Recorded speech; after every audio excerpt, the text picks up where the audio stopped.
చెప్పాను చాలా క్లిష్టమైంది, అర్థం కాదు అని.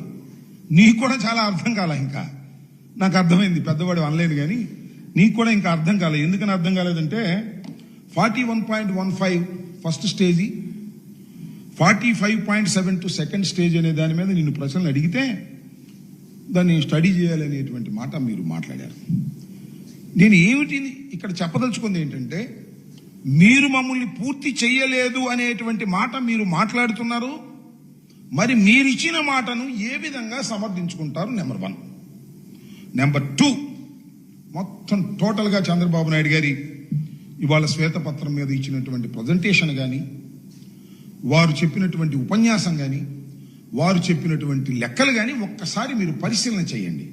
ఆత్మవిశ్వాసం లేదు, అన్ని తప్పులు చెబుతున్నా అనేటువంటి భయం లోపలుంది. అందువల్ల అట్ట మార్చేటటువంటి ప్రయత్నం చేసేటటువంటి ప్రయత్నం చేశారు. ఎప్పుడు పూర్తి చేస్తారు అంటే దానికి సమాధానం లేదు. ప్రతి సోమవారం పోలవరం అన్న చంద్రబాబు నాయుడు గారు మళ్ళా సోమవారం ఇంకా పోలవరం వెళ్ళాలని చెప్పేశాడు. ఇవాళ వీళ్ళు ఏం చేయాలి? నేను ప్రతి సోమవారం వెళ్ళి అదేమంటే విధ్వంసం.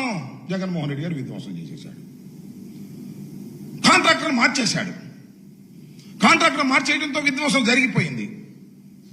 నేను ఒకటి మనవి చేస్తున్నా, చరిత్రలో కోర్స్ మీరు గెలిచి ఉండొచ్చు, 4వసారి మీరు ముఖ్యమంత్రిగా ప్రమాణ స్వీకారం చేయవచ్చు.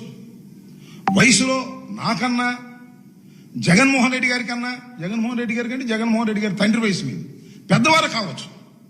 కానీ అసత్యాలు మాట్లాడితే మీరు ఎంత బలంగా గెలిచున్నా ప్రజలు నమ్ముతారని మాత్రం దయచేసి అనుకోవద్దని మనం చేస్తున్నాం. నారా చంద్రబాబు నాయుడు గారు మీరు వాళ్ళన్నీ పచ్చి అవాస్తవాలు చెప్పేటటువంటి ప్రయత్నం చేశారు. మొత్తం విషయాన్నంతా కూడా వైఎస్ఆర్ ప్రభుత్వం మీద, మరి మాట్లాడితే ప్రభుత్వంగా జగన్మోహన్ రెడ్డి గారి మీద నెట్టేసి విధ్వంసం చేసేశారు అనేటువంటి మాట. జగన్మోహన్ రెడ్డి గారు విధ్వంసం చేయబట్టే మేము మా 5 సంవత్సరాల కాలంలో కూడా మేము పూర్తి చేయలేకపోతున్నాం అనేటువంటి చేతులు పైకెత్తేటటువంటి కార్యక్రమం ఇవాళ మీకు చాలా స్పష్టంగా అర్థమై ఉంటుందని నేను భావిస్తా ఉన్నా.